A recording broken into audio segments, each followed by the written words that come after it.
आपके दिमाग में एक और बात बिठा दी गई है कि गुरु परमात्मा से बड़ा है। अब मुझे समझ में नहीं आता कि आप इतनी सी बात नहीं सोचते कि गुरु ने परमात्मा को बनाया कि परमात्मा ने गुरु को बनाया। अगर गुरु ने परमात्मा को बनाया होता तो मान भी जाते कि गुरु परमात्मा से बड़ा है, तो मुझे कोई एतराज नहीं था। पर परमात्मा ने गुरु को बनाया है, फिर भी आप मान जाते हो कि गुरु परमात्मा से बड़ा है, तो मुझे तो एतराज होना ही था, है कि नहीं? तो गुरु परमात्मा से बड़ा नहीं है। और मैं कहता हूं इस दुनिया में आज के समय में कोई गुरु नहीं है, सब गुरुडम के खिलाड़ी हैं, सब आपकी भावनाओं से खेल रहे हैं, सब आपकी श्रद्धा से खेल रहे हैं, सब आपके विश्वास से खेल रहे हैं। वो खिलाड़ी है, वो कलाकार है, खेल रहे हैं आपसे। आप उन्हें ना चाहते हुए भी खेलने का मौका दे आते हो, क्योंकि सही बात वो आप तक पहुंचाते नहीं हो। इतनी गुरु वंदना करवाते हैं कि आप भी खो जाते हो ना। और बड़ी प्यारी धुन के साथ करवाते, बड़ी प्यारी धुन के साथ। हमारे पास मंदबुद्धि बच्चों की वोकेशनल ट्रेनिंग स्कूल जब शुरू की, तब मुझे पता चला कि उनके ट्रीटमेंट का सबसे बड़ा जो इलाज है वो है संगीत। अगर किसी मंदबुद्धि बच्चे के पास बढ़िया रोचक संगीत बजा दो, जिस संगीत में उसको रुचि आ जाए, आधी बीमारी उसकी खत्म हो जाती है।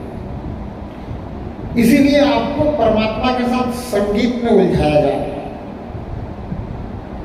जहां भी जाओ आपको संगीत मिलेगा। संगीत सुनते ही आपके मस्तिष्क में कुछ ऐसा होता है जिससे आप मंत्र मुग्ध हो जाते हो। आप अपने आप को वहां शांति में, सुख में, आनंद में महसूस करने लग जाते हो। ये बात है जो पक्की है, और उनको इस बात का पता चल गया, इसलिए वो सब कुछ करते हैं संगीत के साथ, मधुर संगीत के साथ। नहीं तो आप तक जो बात पहुंचानी है उसके लिए संगीत की जरूरत क्या है? और इतनी बड़ी बड़ी बातें, मतलब 3 लोक 9 खंड में गुरु से बड़ा न कोई, कर्ता करे सो कर न सके, गुरु करे सो होए। बताओ, कर्ता करे सो कर न सके। कर्ता कौन है? कर्ता कर्ता तो परमात्मा ही है ना। सृष्टि का रचना तो परमात्मा है। आपको और भी बहुत कुछ पढ़ा दिया गया। मंत्र मूलम गुरु वाक्य, पूजा मूलम गुरु पदम, मोक्ष मूलम गुरु कृपा। अब आपको क्या चाहिए? मोक्ष चाहिए, मुक्ति चाहिए। आप कह रहे गुरु कृपा करिए। अरे गुरु की कृपा से मोक्ष भी नहीं, मुक्ति भी नहीं। मोक्ष और मुक्ति दोनों अलग हैं।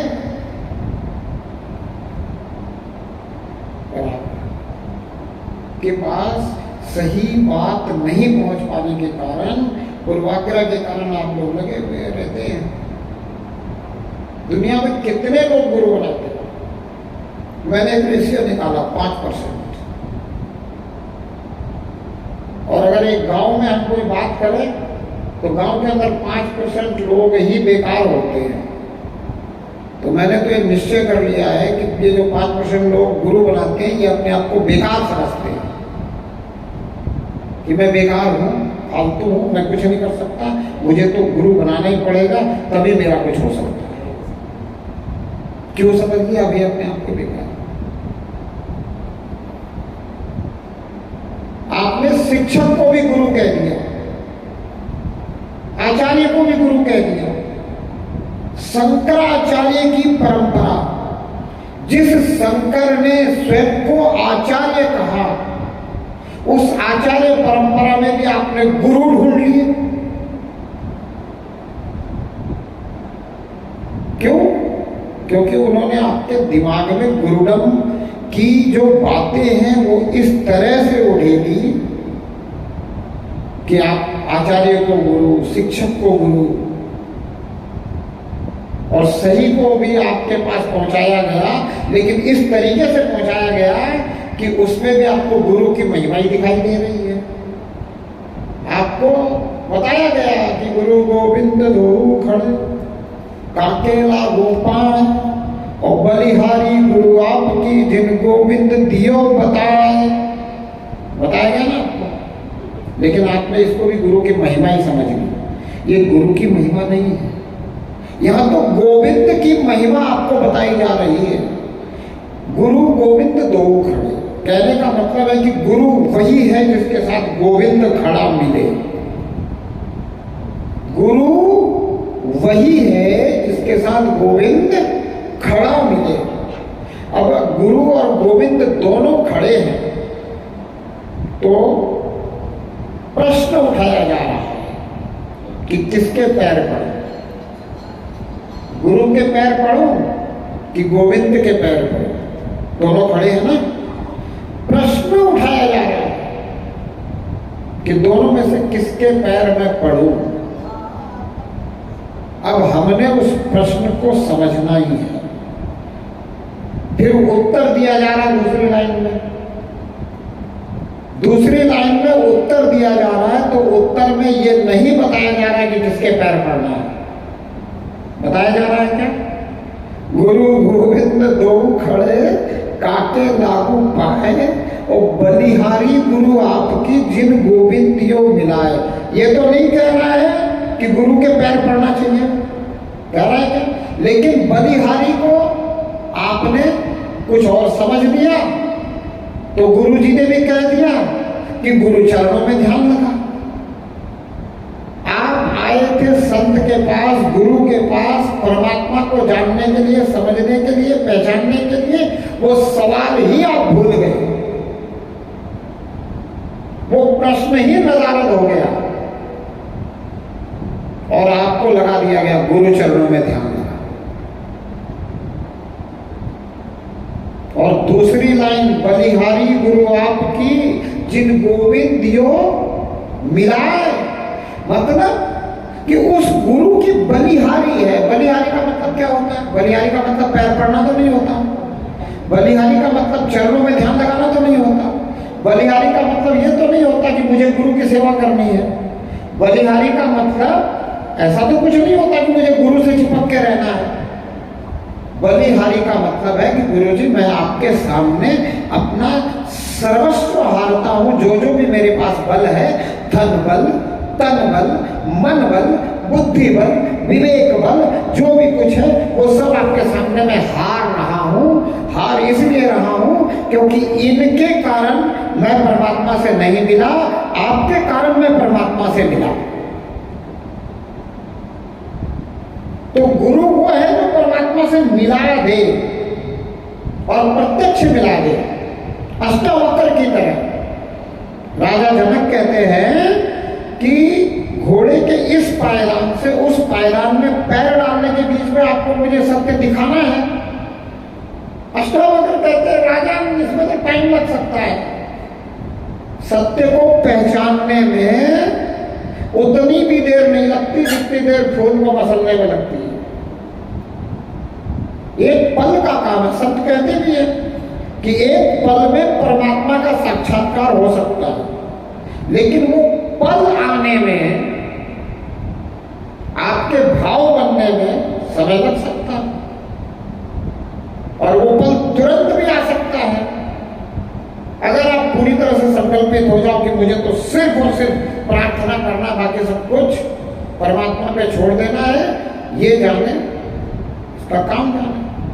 बहुत भजन गाए, गाने गाए, बहुत बढ़िया भजन गायक है, बहुत इसकी सुमधुर आवाज है, यही सब देखते रहे, शब्दों पे ध्यान नहीं दिया भजन में। बोले भजन गाने के लिए किसको बुलाओ? बोले उसको बुलाओ, उसकी आवाज बहुत बढ़िया है, लोगों को वो बांध के रख सकते। लोगों को बांध के रखने के लिए भजन है, आपको बांध शब्द की चोट है। अगर शब्द की चोट आपको नहीं लगी तो आप परमात्मा से नहीं बंध सकते। संतों का काम आपको परमात्मा से बांधना है।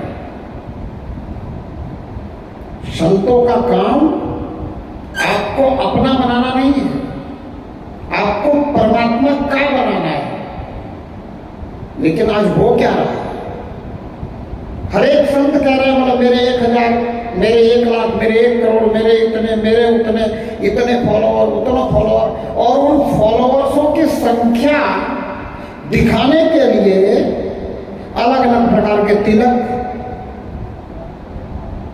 उन फॉलोअर्सों की संख्या दिखाने के लिए सिर्फ कि रामानंदी के इतने, शैव संप्रदाय के इतने, फलाने के इतने, ढिकड़े के इतने, दिखाने के लिए सिर्फ तिलक अलग अलग प्रकार का। अरे तिलक लगाना चाहिए, लेकिन जो सनातन की पुरातन विधि थी तिलक उसके अनुसार लगाना चाहिए। कि तिलक इसलिए लगाना चाहिए कि मेरे को देख के पता चल जाए कि मेरा पंथ क्या है, मेरा गुरु कौन है, मतलब मैं सनातनी रहा ही नहीं, मैं तो पंथ वाला हो गया। सनातन को मत पंथ संप्रदाय में बांटने का षड्यंत्र चल रहा है और इसी का नाम हम गुरुडम कह रहे हैं। इसी को हम गुरु व्यवस्था कह रहे हैं और हम कह रहे हैं कि हमारी गुरु परंपरा चलती आ रही है।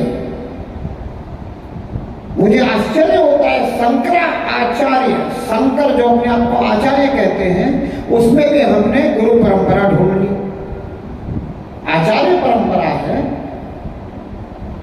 हमने शिक्षक को गुरु कह दिया, जबकि गुरु के विषय में साफ साफ लिखा है कि अखंड मंडलाकारम व्याप्तम येन चराचरम तत्पदम दर्शितम। अब दर्शितम शब्द पे आपको ध्यान देना है कि दर्शितम, तत्पदम दर्शितम, एन तस्मै श्री गुरुवे नमः। अब एन है कि तेन है, वो आपको ये नहीं याद करवाते हैं, जबकि वहां तेन है।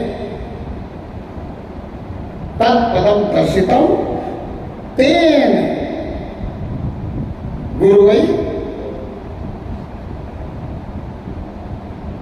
तेन का मतलब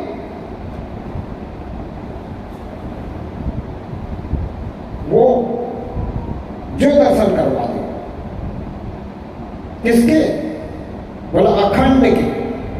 अखंड क्या है? परमात्मा। जो परमात्मा के दर्शन करवा दे ऐसे गुरु, उस गुरु को नमस्कार करना।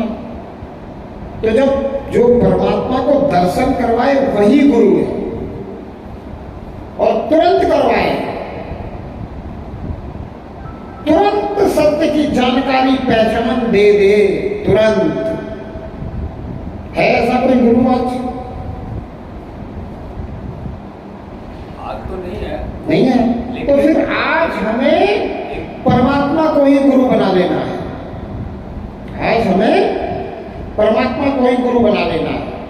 जब संत की बात समझ में आ गई तो अब उसको गुरु नहीं बना, परमात्मा को ही गुरु बना लेना। नहीं, कृष्णम वंदे जगत गुरु भी नहीं। कृष्णम वंदे जगत गुरु का मतलब है कि कृष्ण संपूर्ण जगत को गुरु मानकर इसकी वंदना कर रहे हैं। हमने संस्कृत के शब्दों को जो संतों द्वारा दिए गए उनका अर्थ का अनर्थ ही हमारे तक पहुंचा है। जैसे कल बात हो रही थी अतिथि देवो भव। अब हम किसी को कहते हैं आयुष्मान भव, पुत्रवती भव। भव का मतलब है हो, भव का मतलब होता है नहीं है। तो अतिथि देवो भव का मतलब है कि हमारा जो अतिथि हो वो देवता हो, यानी देवता ही हमारा अतिथि हो, देवता के अलावा और कोई हमारा अतिथि ना हो। लेकिन हमें अर्थ क्या पता कहता है? देवता अतिथि होता है नहीं, हो भव। ऐसे ही कृष्णम वंदे जगत गुरु का मतलब है कृष्ण इस जगत को गुरु मानकर इसकी वंदना कर रहे हैं। और ये जगत आपका गुरु तब तक है जब तक आप जगत की सुनते हो। तो जब तक जगत की सुनो जगत गुरु, जिस दिन परमात्मा की सुनने लगो परमात्मा गुरु। जिस दिन परमात्मा की सुनने लगो उस दिन परमात्मा गुरु। अब परमात्मा गुरु है ऐसा आप भी मान जाओगे। बुद्धि किसने दी? परमात्मा ने दी। सद्बुद्धि कौन दे सकता है? परमात्मा दे सकता है। तो फिर गुरु कौन? जो बुद्धि दे, सद्बुद्धि दे, यही तो गुरु है। तो इसको गुरु बना लो। अब गुरु से हम क्या करते हैं? जो भी शंका होती है उसका समाधान करते हैं ना, यही तो बताया गया है। जबकि असलियत में गुरु का अर्थ ये होता है कि गुरु हमें परमात्मा से मिला दे, जो परमात्मा के दर्शन करा दे, है ना। तो अब परमात्मा को गुरु बना लिया तो दुनिया की जितनी भी शंकाएं हैं परमात्मा जवाब दे सकता है कि नहीं? परमात्मा सर्वज्ञ है। एक शरीरधारी गुरु जितना जानता है उतना ही तो जवाब देगा। मैंने परसों यहाँ के आयोजकों से कहा था कि आप प्रश्नोत्तरी रखें, पर मैंने साथ में ये भी कहा जितना जानता हूँ उतना मैं उन प्रश्नों का जवाब दूंगा। जिन प्रश्नों का जवाब मुझे नहीं पता है उसे मैं भी समझूंगा किसी से और समझ करके फिर जवाब दे सकता हूँ।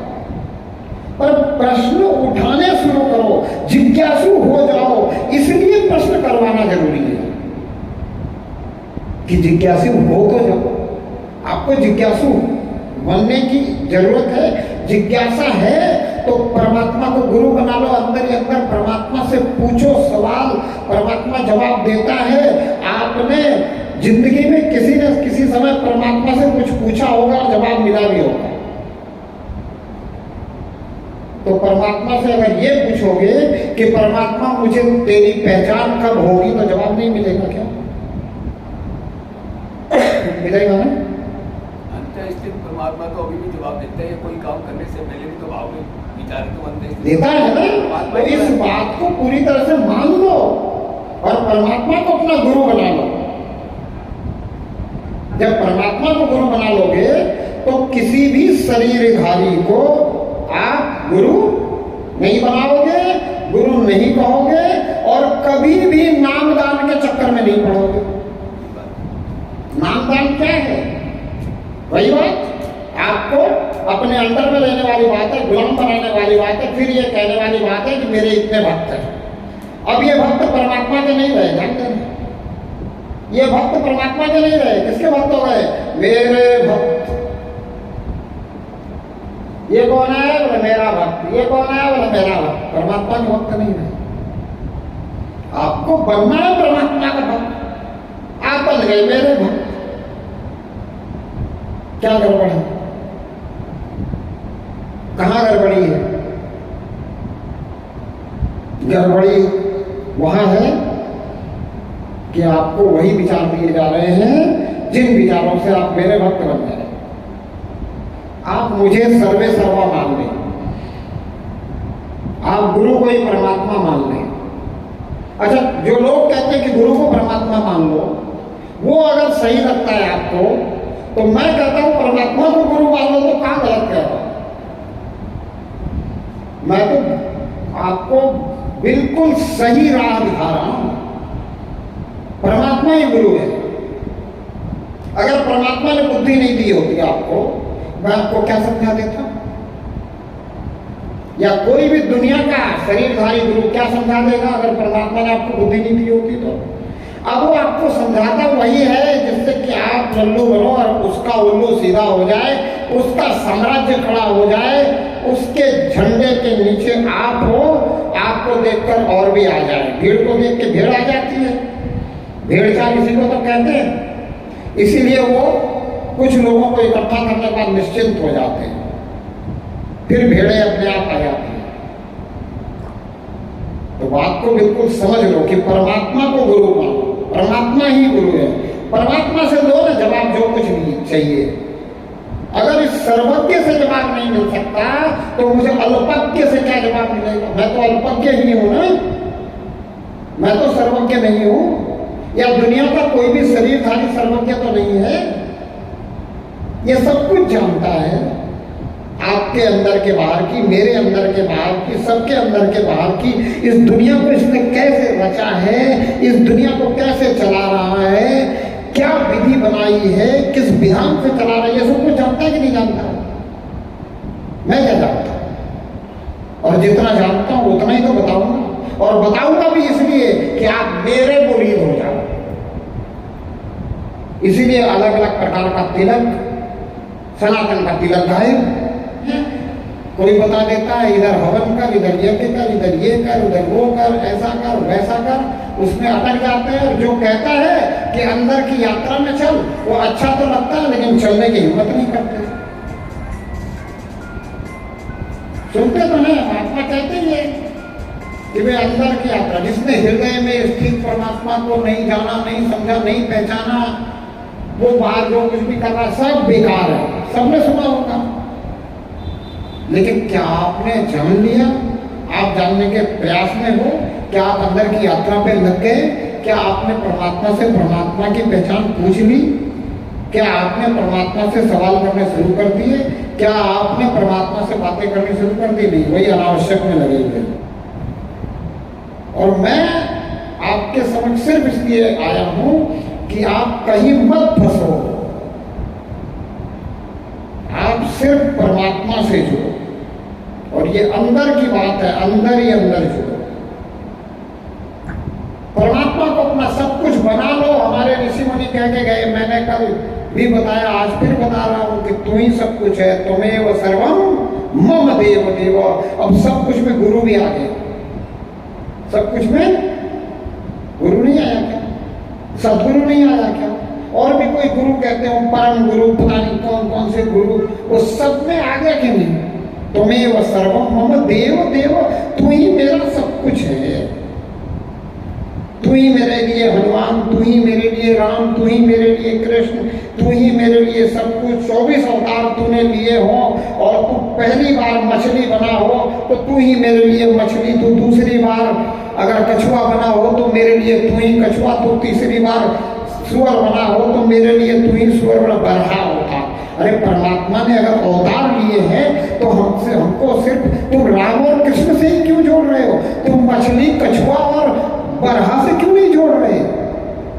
क्योंकि राम और कृष्ण से जोड़ के दुकानदारी चलेगी, राजनीति चलेगी, शासन मुझे मिलेगा। मैं आप पे शासक बन जाऊंगा, प्रशासक बन जाऊंगा। इसलिए राम और कृष्ण से जोड़ूंगा। क्यों जोड़ूंगा मछली से? मछली से जोड़कर मैं आपको क्या बताऊंगा? कछुए से जोड़कर आपको क्या बताऊंगा? बरहा से जोड़ के आपको क्या बताऊंगा?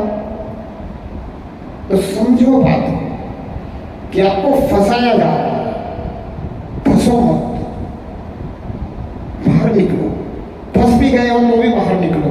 गुरु करो 10 पांचा, जब तक मिले न साचा। किसने कहा?